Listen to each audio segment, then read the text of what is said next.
Hello बच्चों, हमें उम्मीद है कि कल का वीडियो आपको पसंद आया होगा। आज फिर हम आप लोग के सामने संस्कृत व्याकरण का पार्ट 2 वर्णों का उच्चारण स्थान लेकर आए हुए हैं। आज हम पढ़ेंगे वर्णों का उच्चारण स्थान। आप हिंदी व्याकरण में पढ़े या संस्कृत व्याकरण में पढ़े, आपको सेम टू सेम एक ही चीज दोनों ग्रामर में पढ़ना है और यहाँ से 2 नंबर निश्चित है। 2 नंबर ऑब्जेक्टिव यहाँ से आपको पूछे जाएंगे। पिछले एग्जाम में किस तरह के ऑब्जेक्टिव पूछे गए हैं आज हम वो भी देखेंगे।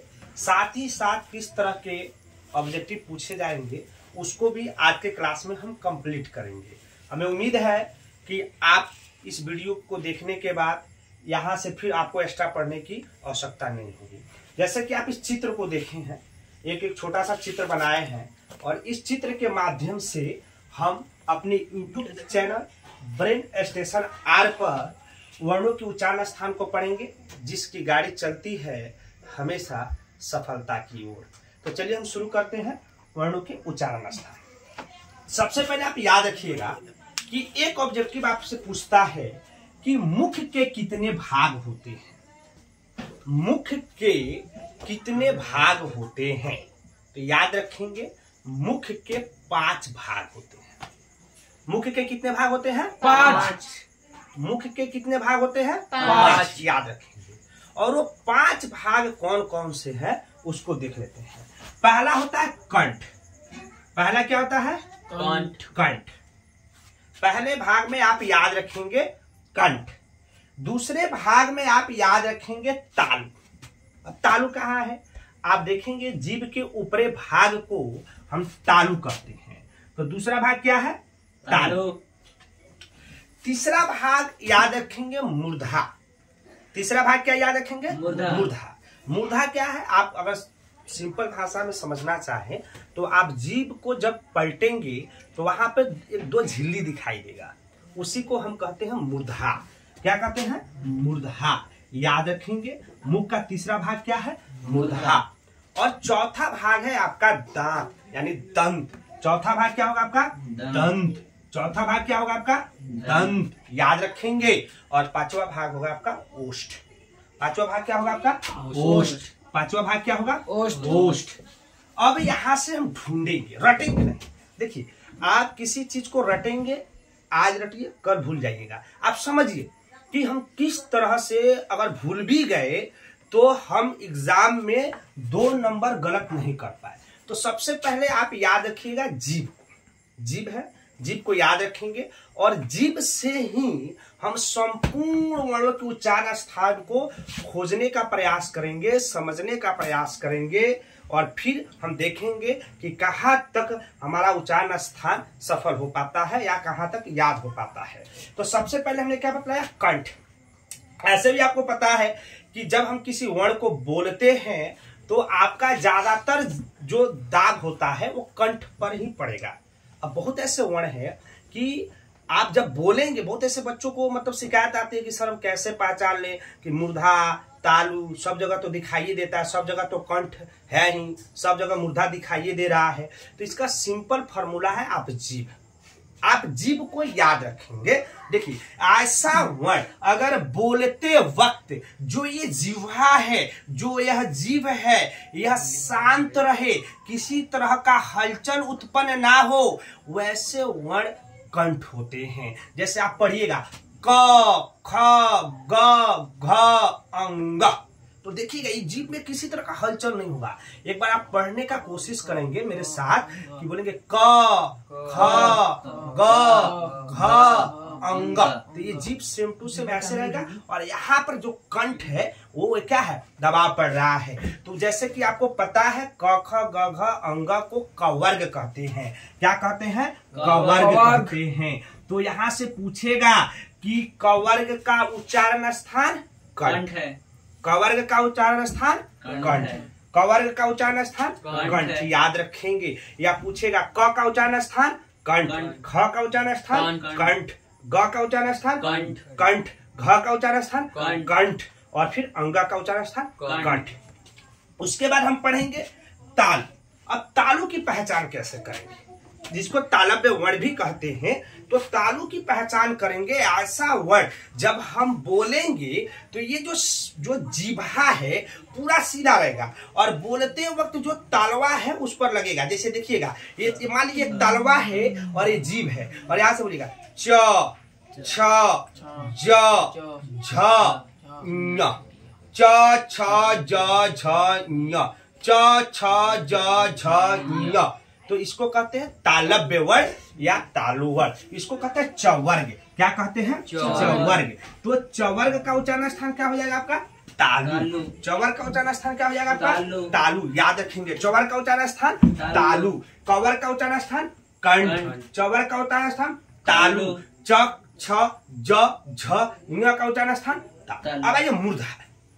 अगला भाग होता है मूर्धा, यानी मूर्धन्य वर्ण भी इसको कहते हैं।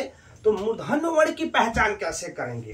तो देखिए, ये जीभ है और जब ये जीभ है तो जब भी ऐसा वर्ण बोलेंगे या तो ये मुड़ जाएगा, जीभ या तो ये मुड़ जाएगा या इसमें घर्षण या घिरनी की तरह इधर उधर करते रहेगा। जैसे आप देखिएगा, ट ठ ड ध अड़, ट ठ ड ढ अड़। तो आप जीभ की आकृति को देखेंगे तो जीभ की जो आकृति है मुड़ जाती है। वह जीभ की आकृति क्या होती है? मुड़ जाती है। तो जब जीभ की आकृति मुड़ गई तो समझ लीजिए कि वह मूर्धन्य वर्ण होगा। उसको कहते हैं टवर्ग। क्या कहते हैं? टवर्ग। यानी ट ठ ड ढ अड़, ट ठ ड ढ अड़ का उच्चारण स्थान क्या होगा? मूर्धा। टवर्ग का उच्चारण स्थान क्या होगा? मूर्धा। कवर्ग का क्या होगा? कंठ। चवर्ग का क्या होगा? तालु। और टवर्ग का क्या होगा? मूर्धा। अब आते हैं अगला भाग, जिसको कहते हैं दंत या दंतव्य वर्ण। क्या बोलते हैं? दंत या दंतव्य वर्ण बोलते हैं। तो इसकी पहचान क्या है?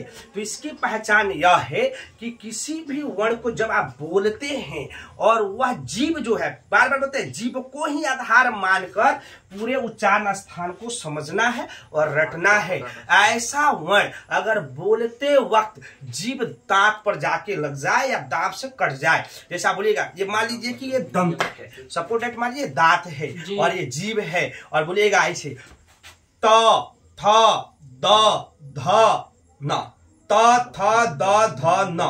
तो अगर आप इसको दांत के बीच में लाकर और ऊपर से थोड़ा सा दांत को इस पर रख कर बोलते हैं तो आप त थ द ध न बोल पाएंगे। अक्सर होता क्या है कि कुछ बच्चे जो टठ डा पढ़ते हैं कि तथ दादा पढ़ते हैं, समझ में ही नहीं आता। इसका अर्थ है कि वह उच्चारण प्रक्रिया को समझ नहीं पाए हैं। जो बच्चे उच्चारण प्रक्रिया को समझते हैं, अगर टठ दादा पढ़ेंगे तो पूरे जीभ को अंदर लेकर मोड़ के पढ़ेंगे। अब तथ दादा पढ़ेंगे तो दांत के ऊपर जीभ को रख कर पढ़ेंगे। तो होता है तवर्ग। क्या होता है? तवर्ग। तो तवर्ग का जो उच्चारण स्थान होता है वह दंत होता है, यानी दंतव्य वर्ण भी उसको हम कहते हैं। अब सिंपल है, आता है ओष्ठ। तो ओष्ठ का इसलिए सिंपल है कि ऐसा वर्ण जब हम बोलेंगे तो हमारे दोनों ओठ जो है आपस में सट जाएगा। जैसे देखिएगा, प फ ब भ म। पूछेगा पवर्ग का उच्चारण स्थान क्या है? ओष्ठ। प का ओष्ठ, फ का ओष्ठ, ब का ओष्ठ, भ का ओष्ठ, म का ओष्ठ। तो पवर्ग का उच्चारण स्थान क्या हो जाएगा? ओष्ठ। ओष्ठ या ओठ। ठीक है, ओष्ठ संस्कृत में हो गया और ओठ हिंदी में हो गया। तो आपको पहले भी हम बोल दें, संस्कृत ग्रामर है या हिंदी ग्रामर है, उच्चारण स्थान सेम टू सेम आपको देखने को मिलेंगे। अब आइए, अब फिर शुरू करते हैं। जैसे कि हम जानते हैं व्यंजन वर्ण की कुल संख्या 33 होता है, जिसमें से हमने स्पर्श व्यंजन के जितने सारे वर्ण थे उसका उच्चारण स्थान हमने ढूंढ लिया।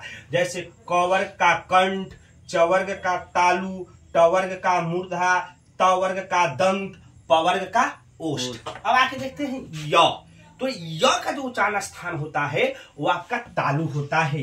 य का उच्चारण स्थान क्या होता है? तालु। बताइए तो य का उच्चारण स्थान तालु। य का उच्चारण स्थान तालु। बोलते जाइए, य का उच्चारण स्थान तालु। तो याद रखेंगे, य का उच्चारण स्थान क्या होता है? तालु। उसके बाद आता है र। तो र बोलेंगे ना तो जीभ में देखेंगे घर्षण होगा, घूमेगा। तो र होता है तो इसका अर्थ है मूर्धा। इसका अर्थ क्या है? मूर्धा। र का उच्चारण स्थान क्या होगा? मूर्धा। र का उच्चारण स्थान क्या होगा? मूर्धा। अब आइए होता है ल। अब क्या होगा? ल। तो ल का उच्चारण स्थान जो होता है दंत होता है। ल का उच्चारण स्थान क्या होता है? दंत। ल का उच्चारण स्थान क्या होता है? दंत। याद रखेंगे, ल का उच्चारण स्थान क्या होता है? दंत। उसके बाद आइए व, जो सबसे ज्यादा पूछा गया उच्चारण स्थान है वह है व। तो व का होता है दंतोष्ठ। ये VVI है, याद रखेंगे।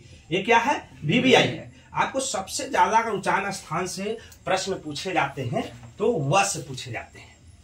बार बार पूछा भी गया है कि व का उच्चारण स्थान क्या है? दंतोष्ठ। क्या बोलेंगे? दंतोष्ठ। व का उच्चारण स्थान क्या है? दंतोष्ठ। हमेशा याद रखेंगे व का उच्चारण स्थान क्या है? दंतोष्ठ। बोलेंगे, उसको बोल बोल के अभी कंप्लीट कर लेंगे ताकि बाद में पुनः आपको रटने की आवश्यकता ना पड़े। अब आइए 3 गो स है, याद रखेंगे। यहाँ पर थोड़ा स को देखेंगे। एक है तलावी स, एक है मुधंत स, एक है दंत स। देखिए व्यवहार की दृष्टि से तीनों को हम समान रूप से प्रयोग करते हैं, लेकिन जब इसका नामकरण की बात आती है कि तीनों का नामकरण कैसे हुआ है, तो यह उच्चारण प्रक्रिया के आधार पर तीनों का नामकरण किया गया है। पहले तलाबे स है, तो तलाबे स का नामकरण इसका तलाबे स इसलिए पड़ा क्योंकि इसका उच्चारण स्थान तलवा है। तो तलवा से जो स आता है उसको हम क्या बोलते हैं? तलावी स। तलवा से जो आता है उसको हम क्या बोलते हैं? तलावी स। और मूर्धा से जो आता है उसको कहते हैं मूर्धन स। मूर्धा से जो आता है उसको हम क्या बोलते हैं? मूर्धन स। तो याद रखेंगे। और जो दंत से आता है उसको बोलते हैं दंत स। उसको हम क्या बोलते हैं? दंत स।